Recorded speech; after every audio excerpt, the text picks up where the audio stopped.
Good morning. Hot minute. I know it's always a hot minute between these videos, and I am learning a little bit more about consistency. That seems to be the word this past quarter, this past summer, right? Because it's a season. Quarters are seasons. Whoa.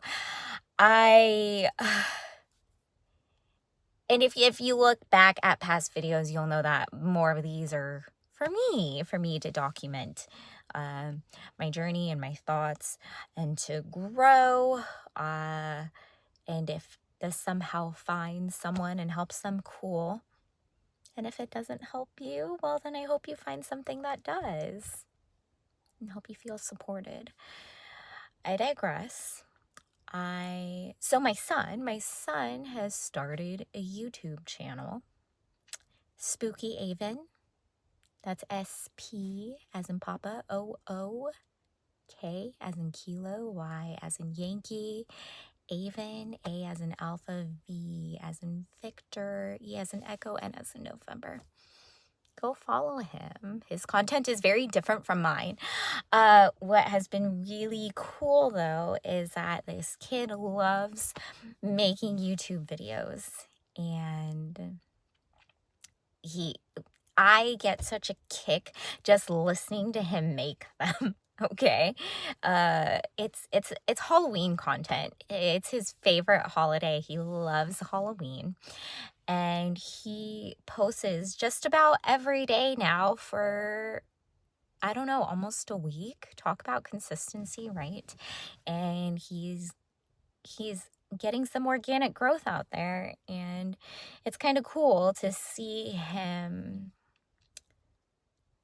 enjoy something so much and want to share it with the world and be courageous about it. You know, he asks me to take him to like Lowe's and Home Depot and Spirit Halloween so that he can like record the different decorations and narrates and everything. And I love that he just goes out there and he does it. And what's really interesting is that no one actually notices what he's doing. And so where am I going with this? And why did I hop on this video? I was on my way home today. I tried a new gym, and great gym, by the way. I got dressed this morning, and it took me a few outfits to get into my workout clothes today, which is not quite normal. Usually I just like throw something on and call it. And I really had to pause while I was getting dressed going, okay, why am I really thinking about what I'm wearing today, right? And so we paused and sunk into our body and realized, okay, Candace, we're going to a new gym today. We don't know who we're going to see. We don't know who's going to judge us based on our outfit. We don't know what they're going to think, right? And it's so many theys in that statement. They think, they judge, they whatever. And I thought about that, right? And I kind of moved on with my morning. I've been up for 2 hours now. And I've known this for years. I love working out. I love moving my body. I love joyful movement. Whatever that looks like for you, right? If it's going to the gym or hiking or dancing or yoga or Pilates, I don't know what you do, but move your freaking body, okay? That's besides the point. So, I've known this for years now, that most people don't notice what you're doing at the gym. Most don't. My philosophy is that if you're so preoccupied with what someone else is doing or how they're looking or their form, then I really hope you're coaching them. Because I know when I'm working out, God damn it, I'm dying, okay? I have no time to look at the person next to me and be like, oh my gosh, that form is so disgusting, or oh my gosh, I can't believe they wore that to the gym. And so I went to an F45 this morning. I love F45s. They're not my regular gym right now. I go through phases. I will tell you, plug in for F45. I love using F45 when I travel because they're just about everywhere in the United States. So like when I travel CONUS, I almost always find an F45 because I know what to expect, and I know the music is good, and I know I'm gonna get a workout. And usually the crews that are working out there are pretty good. So, anyway, so I was at an F45 this morning, and if you haven't been to an F45, you're usually paired up with someone. Sometimes you know them, sometimes you don't. If you're a drop-in like me, you don't know. You don't know who you're paired up with, okay? And me and this girl are doing the same exercises next to each other, but damn it, like I was so just dying during my workout, right? I'm trying to breathe. I'm trying to catch my form. I'm trying to not pull anything. I'm trying to like body, mind, body focus, right? So that I can get the workout that I need. And so that's why trainers are there, so that they can help you with that, right? Um anyway, so then I was on my way home today, and it's like 6:15 in the morning. The sun is getting ready to rise, and there is this kid. I don't know, maybe he was like I would say between 16 and 20 years old, probably. Looked like he was trying to learn how to skateboard out on the street. And I didn't know if he was learning how to skateboard, but he was like on his skateboard. He was kind of going slow. I was like, oh, that's interesting. I'm usually up at that time of day, and I usually don't see people like out and about, let alone a teenage skateboarder, right? And it wasn't until after he fell off his board that I realized, oh, I think he's still learning. And his face, right? We caught each other's gaze. His face suddenly sunk. Looked like shame, embarrassment, and I I kind of had to really sit in his paradigm. And this is a new word that I'm starting to use in my vocabulary.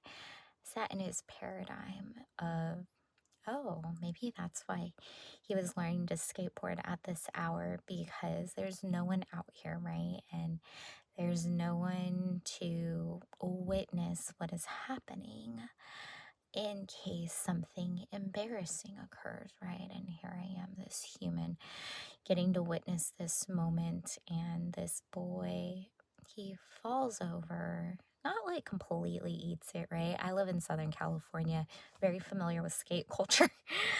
um, and he picks up his skateboard and he walks away, and I'm looking in my rearview mirror, and he turns around, and his face had still was just defeat. And whatever this boy is doing now, right? This happened probably 10-15 minutes ago. I hope that he goes out and gets back on his board. It really made me think of a lot of the times when us humans feel shame and guilt, how it stops us, and embarrassment, how it stops us from achieving certain things. I don't know if we've talked about shame and or guilt or embarrassment before on this channel, but it's something that I've really been working through this year. Of what does shame, guilt, and embarrassment, what does this feel like in my body? Do I try to avoid it? Do I try to like stuff it down? Do I try to mask it? What does this look like, right? And I observe it in other people. I observe it in my own children. I observe it in other children. And I mean, I'm not doing like a scientific study on this or anything, just what I get to witness in this lifetime. And what I've noticed is that most children handle embarrassment and shame and guilt fairly well. Um, except like when they're taught that those feelings, those emotions are wrong. Um,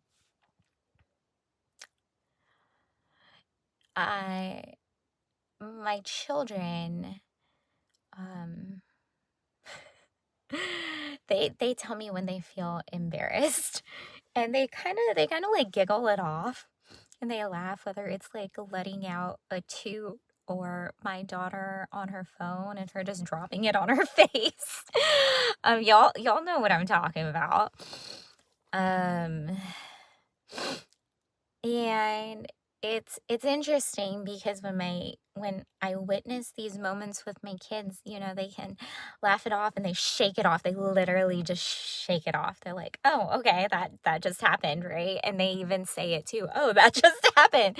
And they kind of just, okay, felt it. I can move on with my life. And it's interesting now because my daughter, she's in high school now. She is a freshman, and her moments of embarrassment, she had embarrassing moments at PE the other day, and she totally tripped over a backpack and ate it playing volleyball, like completely on her face. And she goes, "Mom, I kind of just laid there for a moment." And I started laughing at her while she's telling me the story. And I go, "Really? Like, did you laugh? Like, what happened? Are you okay? Did you get hurt?" And she goes, "Well, I laid there for a moment because I was embarrassed." And that was such a profound moment for me, right? And I go, "So then what happened?" I go, "Did other people laugh?" I go, "Well, like, yeah, because it was pretty funny." And I go, "So you felt embarrassed, and then what did you do?" And she goes, "Well, I felt it, and then I got back up and went back to the court." And I was like, damn, good for you. Because I wasn't raised in a home where that was safe to do, where embarrassment was, where when I felt embarrassment, that I was in a safe environment. God bless my mom and dad. God bless the moms and dads, because I will tell you right now, we are doing the best with what we know, with what we've got. And sometimes we're just not properly equipped or supported. Um, anyway, I could go down a huge rabbit hole of on that, and we're not going to. I actually wanted to like video journal that yesterday. I do think that I need to start taking a cue from my son in terms of kind of just like documenting. My son has been really good at that. Like, this kid wakes up and he's like, I gotta make a YouTube video. And for me as a mom, I'm like, I need you to take care of other priorities right now. Like, let's talk about time management. And so he has a morning routine that we actually started building this school year, and this kid is rocking it.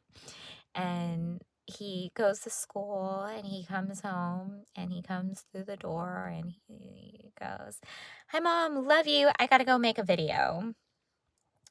And part of me fears that, because this started coming out of like, "Oh, I need to go see how many followers I have. I need to go see how many people liked my video. Why didn't people like this video?" And I'm starting to notice these moments in him, and I am learning now as a parent that I can't control anything. I can't force anything. I can't guilt or shame or embarrass human into doing what I want, including my own children. And so there are moments when my children do things that I don't approve of or necessarily support. And I don't know how to express that yet. We're learning, right?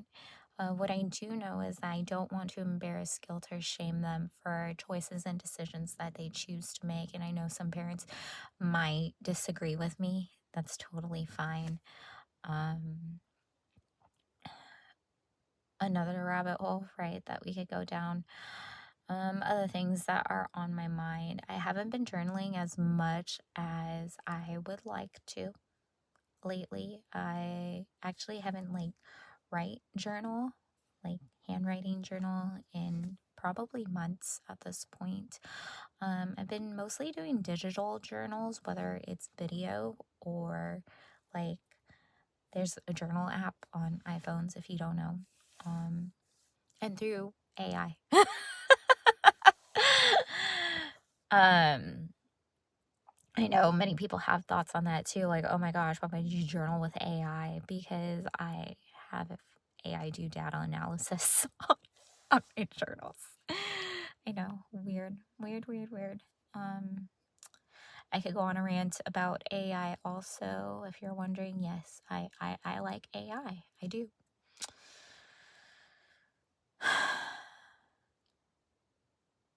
Anyway, so today is Wednesday. Happy Hump Day Wednesday. You have made it halfway through your week.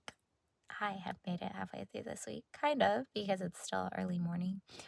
Um, but I wish you well wherever you are. Mind, body, and spirit. Mind, body, spirit. You're wonderful.